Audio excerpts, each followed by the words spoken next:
Good morning student, सबको नमस्ते, सर्वेभ्यो नमो नमः। आज की कक्षा का विषय है हमारा बीए फर्स्ट सेमेस्टर के, बीएससी थर्ड सेमेस्टर के संस्कृत चयनिका में जो पहला पाठ है पद्य पाठ, उसके बारे में आज हम डिस्कस करेंगे। उसमें जितने मंत्र आए हैं, कहाँ से लिए गए हैं, क्या विशेष है, कैसे उसको अटेम्प्ट किया जाए, तो यह सब देखेंगे। चलिए बढ़ते हैं। हमारे लेसन का नाम है ईशस्त्वः। ईशस्त्वः, ईश्वर की स्तुति, ईश्वर की स्तुति। और यह पाठ आपका वेदों और उपनिषदों से लिया गया है। इसके कोई रचयिता नहीं है। इस लेसन के जो श्लोक हैं वो साधारण श्लोक नहीं हैं, उसे मंत्रों की संज्ञा दी गई है, क्योंकि हमारे वेद और उपनिषद जो हैं हमारे केवल भारतवर्ष के ही नहीं बल्कि संपूर्ण विश्व की प्राचीनतम रचनाएं हैं। और ऐसा कहा जाता है कि यह किसी पुरुष के द्वारा रचित नहीं है, अपितु स्वयं परमात्मा के मुख से निकले हुए हैं। वेद शब्द स्वयं ही विद धातु से बना है, जिसका अर्थ है ज्ञान, और उपनिषद का अर्थ है जानना। वेदों की संख्या आप सब जानते ही हैं स्टूडेंट्स। कितनी है वेदों की संख्या? 4 है। कौन कौन सी है? ऋग्वेद, यजुर्वेद, सामवेद और अथर्ववेद। ऐसे उपनिषदों की संख्या 108 बताई गई है, परंतु मुख्यतः 14 उपनिषदों का ही विवेचन हमें प्राप्त होता है। और उपनिषद का स्वयं ही एक अर्थ है किसी रहस्यमय ज्ञान के लिए, शिक्षा के लिए, विद्या की उपलब्धि के लिए गुरु के पास, गुरु के समीप बैठकर विद्या अर्जन करना। तो चलिए बढ़ते हैं। हमारा पहला मंत्र है।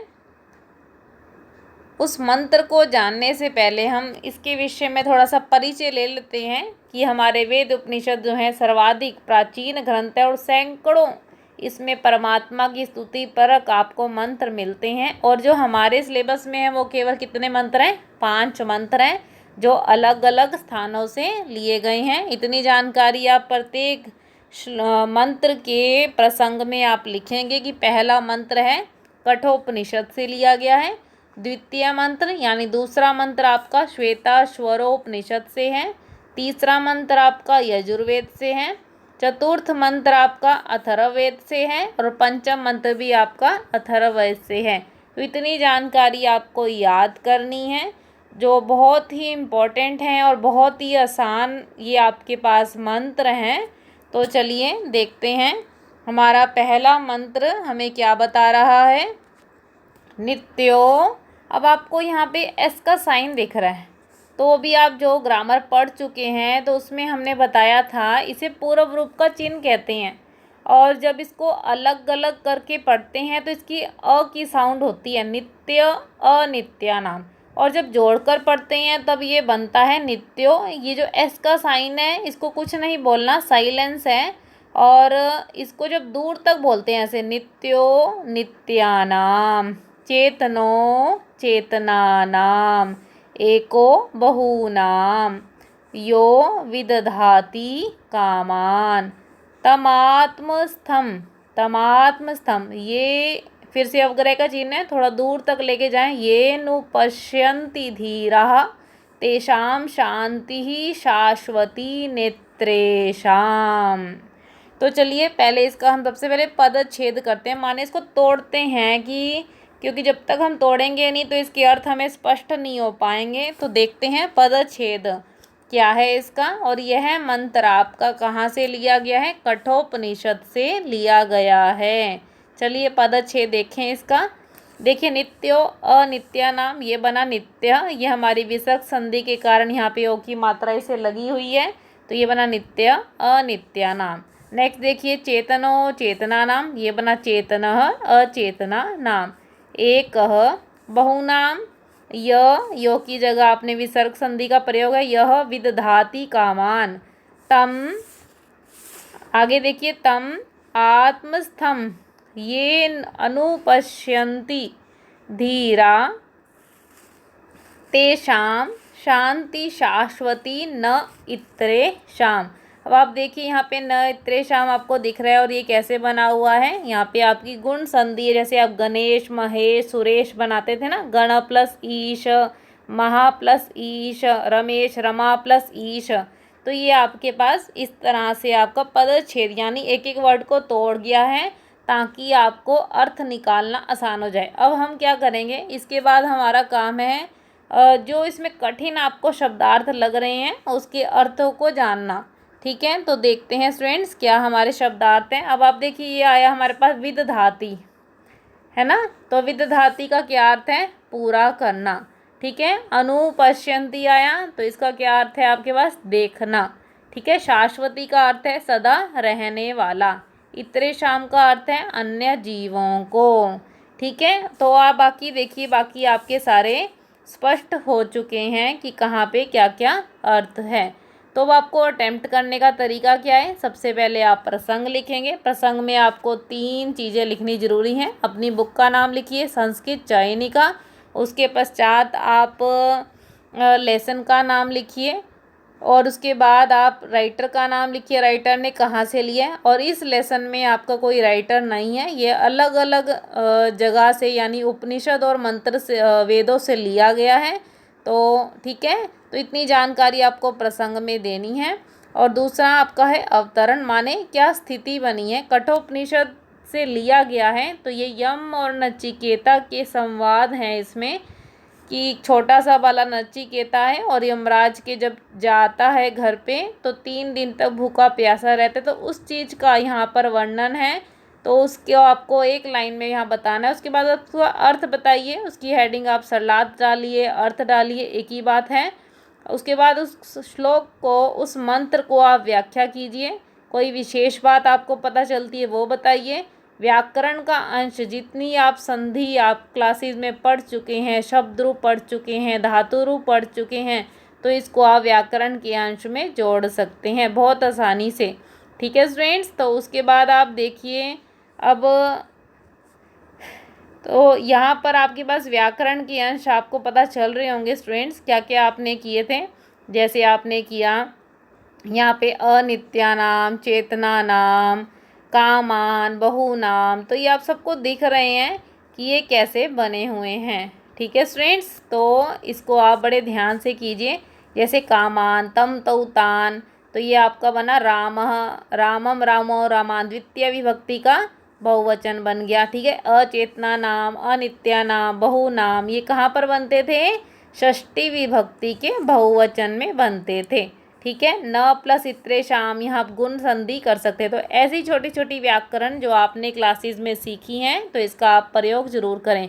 तो इसमें अब विशेष क्या बात निकली कि यम और नचिकेता के संवाद के माध्यम से परमात्मा के ज्ञान का सुंदर वर्णन किया गया है। अब इतनी जानकारी को लेने के बाद आप देखिए आपके पास इसका अर्थ करना कितना आसान हो गया है। देखिए, नित्य अनित्यानाम, चेतनो चेतनानाम, एको बहुनाम, यो विदधाति कामान। नित्य अनित्य कि जो परमात्मा अनित्य पदार्थों में भी नित्य रहता है। ठीक है, चेतनो अचेतन, चेतन और अचेतन के आप अर्थ को जानते होंगे, क्या होता है। अचेतन माने जो जड़ है, चेतन माने जिसमें प्राण है। जो परमात्मा जड़ पदार्थों में भी चेतन रूप में विद्यमान रहता है। एको बहुनाम, एक है परमात्मा की संख्या, एक होकर भी बहुतों की कामनाओं को, अविधाती का अर्थ कर लीजिए, पूर्ण करता है। तम आत्मस्थम, अब यहाँ देखिए इसको तोड़ा था हमने, तम आत्मस्थम कि वह आत्मा में स्थित परमात्मा है। धीरा, धैर्यवान लोग, अनुपश्यन्ति, उसे देख लेते हैं। तेषाम शांति ही शाश्वती नेत्रेषाम, उनके जीवन में ही हमेशा रहने वाली, शाश्वती माने सदा रहने वाली शांति की प्राप्ति होती है, न इतरेषाम, अन्य लोगों को नहीं। बड़ा स्पष्ट कह दिए कि परमात्मा अनित्य पदार्थों में भी है, नित्य रूप में विद्यमान रहता है। अचेतन यानी कि जड़ पदार्थों में भी चेतन रूप में विद्यमान है, एक है और फिर भी सभी की कामनाओं को पूर्ण करने में समर्थ है। और ऐसे परमात्मा को धीरा मतलब धैर्यवान लोग जो हैं, कहाँ देखते हैं, आत्मस्थित मतलब भीतर है परमात्मा और उस भीतर ही उसके दर्शन कर लेते हैं, तो उन्हें हमेशा रहने वाली शांति की प्राप्ति होती है, अन्य लोगों को नहीं।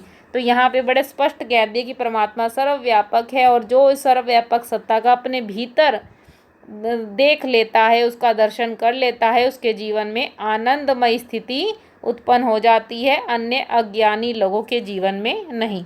चलिए स्टूडेंट्स, अगला श्लोक देखते हैं। अगला मंत्र हमारा है यो देवो अग्नौ यो अप्सु यो विश्वं भुवनमाविवेश यो औषधीषु यो वनस्पतिषु तस्मै देवाय नमो नमः।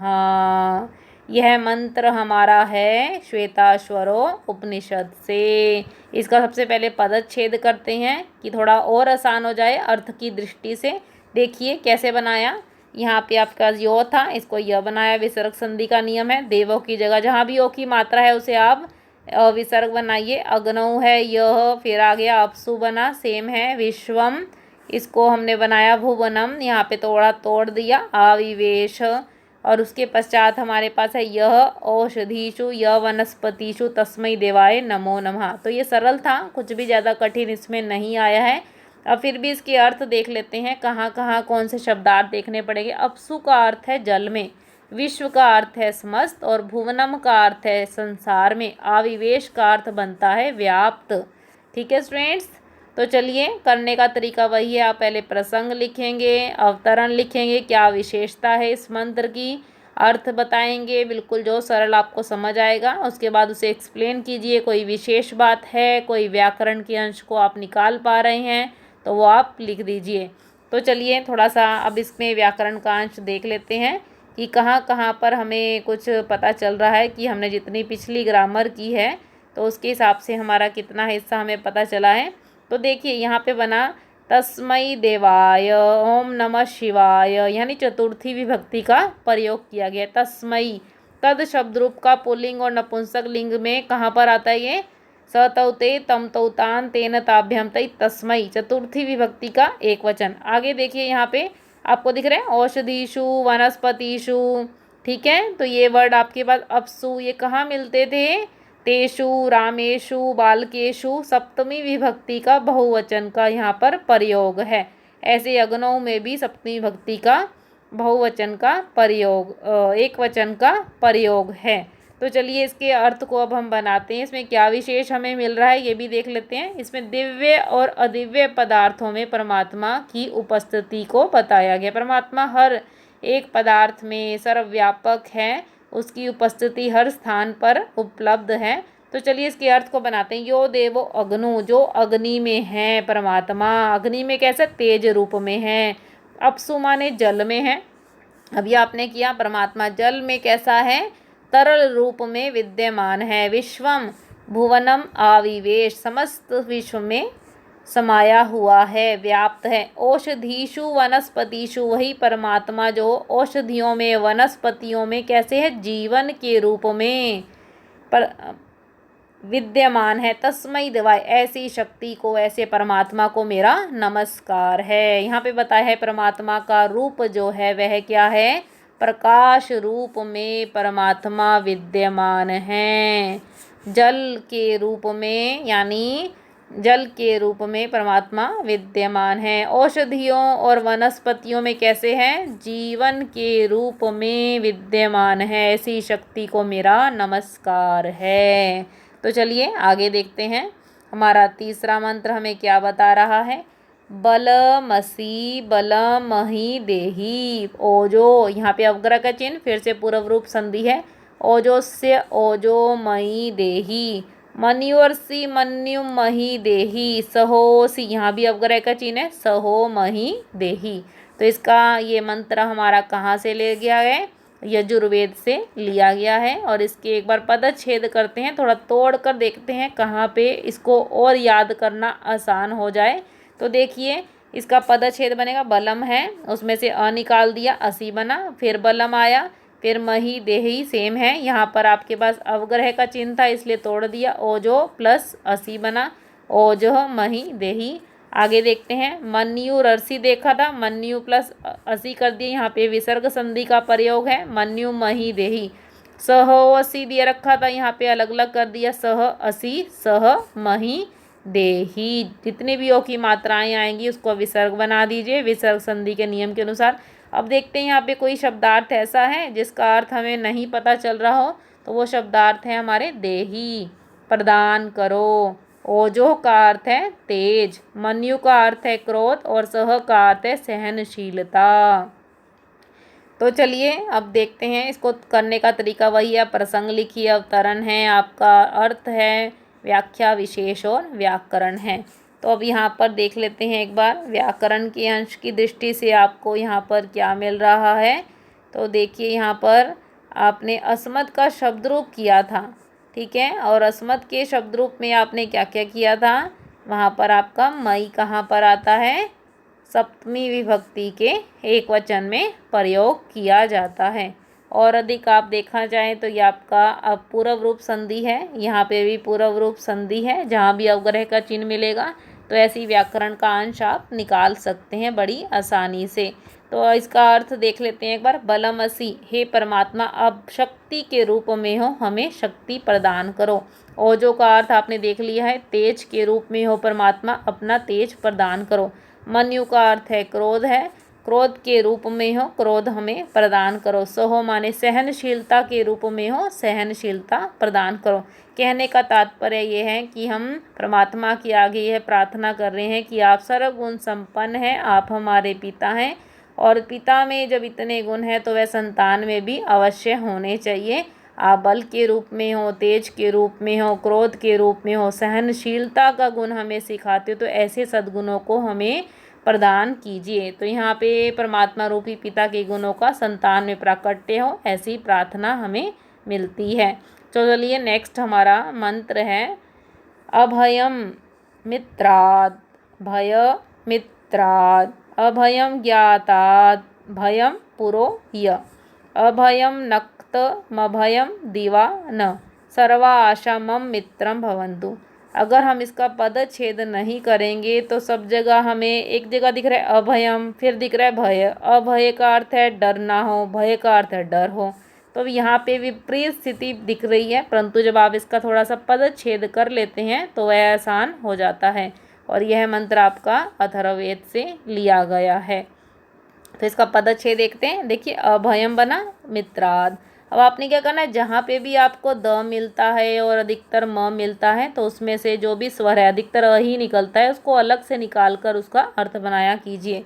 तो देखिए यहाँ पे फिर से द में से आप दिख रहे हैं मित्राद आपको, तो यहाँ से अ निकला अभयम, ये बना। फिर से देखिए यहाँ पे म से निकाला आपका, ये बना अमित्राद, अभयम ज्ञाताद, अभयम पुरो यह, फिर इसका विसर्ग संधि है पुरो यह। यहाँ पे भी आपने जहाँ पे भी आपको द और म दिख रहे हैं वहाँ से आप उसका स्वर अलग कर दीजिए, तभी अर्थ करने में आसानी होगी। नेक्स्ट देखिए अभयम नक्तम, फिर अ निकाला गया है यहाँ पे, नहीं तो भय बन जाएगा दीवा नह, सर्वा आशा मम मित्रम भवन्तु। ये तो सरल है। तो आगे इसका कोई शब्दार्थ देखते हैं कौन सा आसान हमें मिल रहे हैं। अभयम का देख लीजिए एक बार, हमें क्या मिल रहा है। अभयम का अर्थ है भय ना होना। अमित्राद का क्या अर्थ है, शत्रु। मित्र का अर्थ है मित्र, अमित्र लगा दिया तो शत्रु हो गया। ज्ञाताद है परिचित लोगों से। पूरा माने जो मेरे सामने हैं, उपस्थित रहते हैं। नक्तम माने रात्रि में, दिवा माने दिन में। आशा का अर्थ आशाएं नहीं है, दिशाएं हैं। मम मेरा, मेरा। भवन्तु माने हो। तो यहाँ अब इसका करने का तरीका देखते हैं। प्रसंग, अवतरण, अर्थ, व्याख्या, विशेष और व्याकरण, जो आपका अंश पिछले से चल रहा है कि किसी श्लोक को कैसे अटेम्प्ट करते हैं। तो अब इसके थोड़े से अर्थ और व्याकरण की दृष्टि से अब यहाँ पर देख लेते हैं कि हमने जो पढ़ा है क्या हमें उसमें से कुछ व्याकरण का अंश मिल रहा है। तो चलिए देखते हैं स्टूडेंट्स, आपको क्या मिल रहा है। मम, ये भी आपका अस्मद शब्द रूप है जिसमें षष्ठी विभक्ति का एक वचन है। भवन्तु, ये हमारा पठतु, पठताम, पठन्तु यानी लोट लकार का प्रयोग किया गया है। और उसके पश्चात अभयम करके आप ग्रामर के नए समास है हमारा, नए तत्पुरुष समास, तो वहाँ पर हमारा इस चीज़ का प्रयोग किया जाता है। जैसे अज्ञान, न ज्ञानम, अधर्म, अनाधर्म, ऐसे अभयम का न भय। ऐसी व्याकरण आप आसानी से निकाल सकते हैं जो आपने व्याकरण की दृष्टि से कक्षा में किया हुआ है। तो चलिए अब इसका अर्थ देख लेते हैं। तो यहाँ कह रहे हैं अभयम मित्राद, यहाँ से हो गया कि मुझे मित्र से भय ना हो। और उसके बाद फिर अ निकाला तो ये बना अभयम अमित्रात्। जो मेरा शत्रु है अर्थात जो मेरा मित्र नहीं है उससे भी मेरे को मुझे भय ना हो। अभयम ज्ञातात्। जो मेरा परिचित है जो मुझे जानता है मुझे उससे भी भय ना हो, मुझे उससे भी डर ना हो। अभयम पुरोया। जो हमेशा मेरे सामने उपस्थित रहता है उससे भी मेरा डर ना हो। अभयम नक्तम। रात्रि में मुझे डरना हो। नक्तम अभी आपने किया, रात्रि में डरना। अभयम दीवाना। दिन में भी डरना हो। सर्वा आशा। आशा किया क्या बना, दिशाएं मेरी मित्र बन जाएं। तो यहाँ पर जो बताया मेरा मित्र है, शत्रु है, जानता है, नहीं जानता है, सामने है, पीछे है, दिन है, रात है, कैसी भी स्थिति है, सब मेरे लिए कैसे हो जाए, भय से रहित हो जाए। अर्थात मैं प्रार्थना कर रहा हूँ परमात्मा से कि मुझे निडर बना दीजिए, मुझे निर्भय बना दीजिए, मेरा डर जो है समाप्त कर दीजिए। चलिए अगला मंत्र है हमारा, लास्ट है हमारा ये मंत्र 5वां। मधुमन में निष्क्रमणम। मधुमत में पारायणम। वाचा वादामी मधुमत भूयासम मधु सदृशः। चलिए ये देखते हैं मंत्र हमारा, ये भी अथर्ववेद से लिया गया है। पदच्छेद देखिए, बड़ा सरल है पढ़ने में, कुछ ज़्यादा अंतर नहीं मिलेगा। मधुमत में निष्क्रमणम, मधुमत में पारायणम, मधुमत वाचा वादामी मधुमत भूयासम मधु सदृशः। तो अब इसके देखते हैं कहाँ पे हमें ऐसे शब्दार्थ है जिनके अर्थ नहीं पता चल रहे हैं। तो देखिए निष्क्रमण का अर्थ होता है बाहर जाना। मधुमत माने आनंदमय, सुखदायक, मंगलमय, मधुरता युक्त। वाचा माने वाणी से। वादामी माने बोलूं। सदृश माने समान। भूयासम माने हो जाऊं। यहाँ कह रहे मधुमत में निष्क्रमणम है ना। तो अब थोड़ा सा इसका देखते हैं पैटर्न कैसे बनेगा। प्रसंग, अवतरण, अर्थ लिखिए, व्याख्या, विशेष है कोई बात तो व्याकरण। ठीक है, तो यहाँ देखिए अभी हमें एक बार व्याकरण के अंश को देख लेते हैं कि कुछ जो पढ़ा हुआ है अभी तक हमारे पास कितना हमें व्याकरण की दृष्टि से हमें समझ आ रहा है। तो देखिए यहाँ पर क्या पता चल रहा है आपको। वादामी, पठती आपने किया था, पठती, पठता, पठंती, पठसी, पठता, पठत, पठामी, पठावा, पठा, पठामी। वदामी लट लकार है आपका और उत्तम पुरुष है और उसका एक वचन का प्रयोग यहाँ पर किया गया है। ठीक है, तो इतना ही निकाल दीजिए। बाकी वाचा में भी आपकी तृतीय वाक शब्द रूप है और यहाँ पे तृतीय भक्ति का प्रयोग किया गया है। तो चलिए अब इतना जानने के पश्चात थोड़ा अर्थ देख लेते हैं। मधुमत में निष्क्रमणम, हे परमात्मा निष्क्रमण बाहर जाना, मंगलमय हो, आनंददायक हो, सुखदायक हो। मधुमत में पारायणम, पारायणम का अर्थ है बाहर से वापिस आना, यानी एक अर्थ इसका यहाँ पे दे रखे कई बुक्स में लक्ष्य, मेरे जीवन का लक्ष्य मंगलमय हो, टारगेट होना चाहिए हमारे जीवन का कोई। ठीक है, वाचा वादामी मधुमत, मैं वाणी से मीठा बोलूं। भूयासम मधु सदृश, मेरा संपूर्ण जीवन मधु के समान हो जाए, शहद के समान हो जाए। अर्थात मेरे जीवन में इतनी मधुरता हो कि कोई भी मेरा शत्रु ना बने। मैं घर से बाहर जाऊं तब भी मंगलमय हो कारण, वापिस आऊं तब भी मंगलमय कारण हो। मेरे जीवन का टारगेट लक्ष्य वह भी अचीव हम कर सकें और वाणी से मधुर बोलूं, इतना मधुर कि मधु सदृश मेरा संपूर्ण जीवन ही कैसा हो जाए, मिठास से भरा हो, मधुरता से भरा हो। तो ऐसी प्रार्थना इस मंत्र में हमें दिखाई देती है। तो देखिए क्या प्रार्थना की, मनसा वाचा कर्मणा, मधुरता युक्त होने की प्रार्थना है। कहने का मन से, वाणी से, कर्म से मुझे मधुर बनाना, मेरे सुंदर विचार बनाना, मेरा मन को सुंदर दिशा देना। तो ऐसी परमात्मा से प्रार्थना की गई है। तो फ्रेंड्स आपने 5 मंत्र पढ़े, पांचों मंत्र ही बहुत गहरे संदेश हमें दे रहे हैं। पहले मंत्र में हमने पढ़ा कि परमात्मा का दर्शन होता है और जो उसे भीतर जान लेता है, देख लेता है, उसके जीवन में शाश्वत शांति आती है। दूसरों में पढ़ा कि परमात्मा तेज रूप में, प्रकाश रूप में हम सबके अंदर औषधियों में, जीवन के रूप में विद्यमान है। तीसरे में हमने पढ़ा कि परमात्मा बल रूप है, तेज रूप है, क्रोध रूप है, सहनशीलता का रूप है, तो वैसे गुण हमें प्रदान करे। चौथे में पढ़ा निर्भयता का, यानी हमारे जीवन में कोई डर की स्थिति ना हो, ऐसे हमें अभयता प्रदान करना। और पांचवें मंत्र में हमने पढ़ा मधुरता का संदेश हमें दिया गया है।